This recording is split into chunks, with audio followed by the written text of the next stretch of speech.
시청자 여러분 안녕하세요. 드디어 암울했던 6월달이 끝이 났습니다. 주식 투자를 하는 분들이라면 지난 6월은 정말 끔찍스러웠을 것 같은데요. 저도 수익 금액으로만 보면 올해 들어서 가장 작은 달이기도 했고 일부 종목은 마이너스가 꽤 큰 편이에요. 하지만 그런 와중에 여전히 수익은 챙길 수 있었는데 역시 지난달 복귀를 하면서 제 계좌 운영 방법이랑 수익 결산을 한번 같이 살펴보겠습니다. 잠깐 코스닥 지수 먼저 한번 보실까요? 이렇게 지수 차트를 자꾸 보는 이유는 역시 시장의 흐름을 느끼고 공격적으로 투자를 해야 할지 아니면 방어와 현금 비중을 늘려야 할지 계속 감각을 익히기 위해서 꼭 필요한 습관이라고 생각이 됩니다. 하나하나의 종목도 중요하지만 전체 시장 흐름을 보는 것이 훨씬 더 중요하다고 생각이 돼서 이러한 습관을 가지면 좋을 것 같아요. 그렇다 하더라도 지난 6월달 이렇게 떨어진 차트 모양을 보니 마음이 아프기는 한데 희망 고문을 한번 돌려볼게요. 여기 좀 확대해서 보시면 지금 파란색 음봉이 3일째 이렇게 적산병을 만든 상황입니다. 하지만 자세히 보면 빨간색 양봉 두 개가 큰 하나의 흐름으로 본다 그러면 이 상방과 하방 안에서 흐름을 벗어나지 않고 이렇게 움직이다가 이 상방 지지라인을 뚫고 올라간다 그러면 적어도 최소한 기술적 반등, 조정 등이 일어나서 좀 어느 정도 상승을 기대해 볼 수 있지 않을까 이런 생각을 해보고요. 7월 중순부터 8월까지는 작은아마 조정 상승이 일어나기를 희망해 보고 있습니다. 그러면 지난 6월달 실제 계좌 수익력을 한번 보겠습니다. 역시 수익 매매를 하고 있고 6개의 계좌라고 되어 있는데 지난달까지는 제가 4개의 계좌로 운영을 하고 있었어요. 근데 지금 6개로 이렇게 늘렸고 분할 매수를 할 때 한 계좌에서 하는 게 아니라 여러 계좌에 걸쳐서 이렇게 하면서 지속적으로 예수금이 확보될 수 있도록 그러한 방식을 운영하고 있는 것이죠. 그리고 목표 수익률은 언제나 같이 3%로 운영을 하고 있는데 이번 달은 조금 달랐습니다. 아무래도 시장이 안 좋다 보니 적절한 타이밍에서 빠른 매도를 했고요. 잠시 후 여기 왼쪽을 살펴보겠지만 2%나 혹은 그 이하에서도 매매를 좀 많이 한 상황입니다. 종목은 항상 10개를 넘지 않도록 관리를 하고 있고요. 6월 달에 전체 계좌 결산을 해보니 평균 실현 손익은 3.64% 정도 됐습니다. 그래서 6개 계좌의 각각 수익률을 보면 첫 번째 계좌의 3.2%, 그리고 두 번째 계좌는 3.96%, 세 번째 계좌는 조금 내용이 큽니다. 6.65% 수익을 냈고요. 네 번째 계좌는 좀 적죠. 2.16%, 다섯 번째 계좌는 3.24%, 여섯 번째 계좌는 2.6%. 이렇게 해서 6개 계좌의 합이 3.64가 됐는데 조금 특이하게 큰 수익을 낸 두 개의 매매 내역이 있어요. 여기 6월 22일이죠. 이때 6.65%의 수익을 냈는데 바로 이 수익을 낸 종목이 동훈 아나텍입니다. 그리고 6월 초죠. 6월 2일날 11.82%를 냈는데 이 종목은 RF 머티리얼즈를 통해서 큰 수익을 내게 된 것이에요. 그리고 여기 그 다음 이 부분도 있죠. 이번 달에는 3% 이하의 매매가 좀 많은 상황입니다. 여기도 그렇고요. 여기에도 1.87%. 그래서 지수 상황을 보고 조금 탄력적으로 운영을 해봤는데 이렇게 하다 보니 아무래도 총 수익 금액은 좀 적은 상황이지만 역시 6월 달에도 마이너스 20% 정도의 지수 하락 대비 6개의 계좌에서 차익 실현을 하게 되었고요.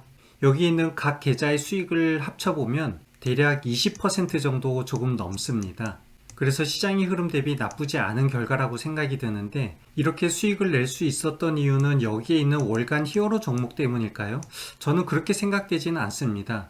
종목을 들어갈 때 매우 신중하게 선택을 하기는 하지만 이거 말고도 큰 상승이나 상한가를 간 종목들은 많이 있습니다. 결국 이 수익 매매에서 가장 중요한 것은 내가 원하는 금액에 도달할 때까지 매수를 하지 않는 것이죠. 그거 말고도 종목들은 얼마든지 많이 있어서 항상 기다리고 확신이 서는 시점에 종목을 진입하는 것이고 그리고 목표 수익에 도달하면 빠른 매도를 실현하는 것이죠. 매도 후에 올라갔던 종목들이 많이 있습니다. 하지만 절대 아까워하지 않고 이미 차익 실현을 했기 때문에 다시 예수금이 생겼죠. 그러면 그 예수금 가지고 또 공격 대상을 이렇게 찾는 것입니다. 그래서 이러한 선순환 구조가 잘 돌아간다 그러면 다소 어려운 시장에서도 적절한 수익을 가져갈 수 있지 않을까 그렇게 생각이 듭니다.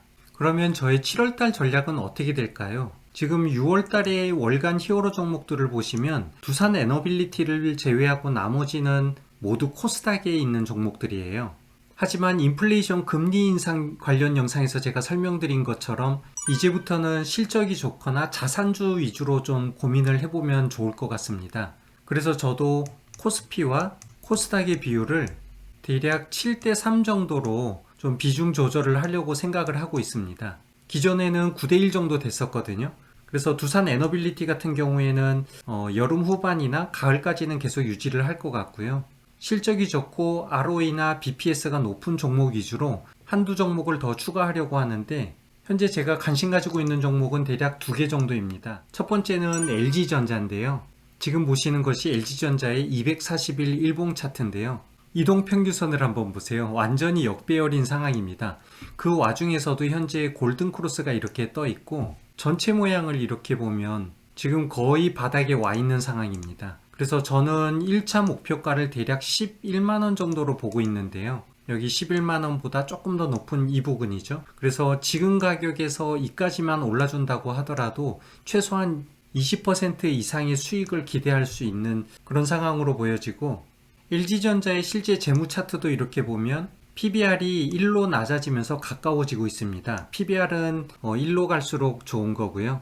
BPS도 올라가고 있고 ROE나 영업이익이 이렇게 올라가고 있는 상황이에요. 그래서 낮은 PBR과 높은 ROE 또한 이러한 내용들이 전체적으로 매수 타이밍이 적절하게 보여져서 판단을 한 상황입니다. 그리고 두 번째로 좀 살펴보고 있는 종목은 CJ제일제당이에요. 오늘 코스피가 많이 하락하고 있었는데 CJ제일제당 주가는 벌써부터 움직이기 시작하네요. 식음료와 곡물 관련해서 그동안 코스닥에 있는 사료나 곡물주들이 많이 히트를 쳤었죠. 하지만 이제는 코스피에 있는 이런 무거운 종목을 좀 들여다보면 좋을 것 같아서 그 중에서 CJ제일제당을 좀 관심 있게 보고 있는 상황이고 차트를 이렇게 전체적으로 보면 CJ제일제당은 큰 요동이 없는 상황입니다. 그만큼 안정적인 기업 경영이라고 볼 수 있는데 여기 보시면 3번 바닥을 이렇게 찍어줬죠. 그리고 이번에 바닥이 높아졌습니다. 그래서 이 바닥과 상방 부분에 있는 이 지지 저항선 안에서 주가가 움직이다가 여기를 돌파하는 구간, 이 부분에서 주가 상승을 좀 기대해 볼 수 있을 것 같습니다. 이렇게 간단히 6월달에 계좌 내역 결산과 7월달에 제가 코스피에 어떤 종목들을 관심 있게 보는지 말씀을 드렸습니다. 앞으로도 한동안 시장이나 지수가 큰 상승으로 이렇게 전환되기는 쉽지 않겠지만 그래도 여유 있는 마음으로 신중한 투자를 한다면 작은아마 수익을 좀 챙겨갈 수 있지 않을까 생각이 됩니다. 아무쪼록 7월 한 달 여러분들도 투자하는 종목에 좋은 결과가 있기를 기대하면서 오늘 영상은 마무리하겠습니다. 감사합니다.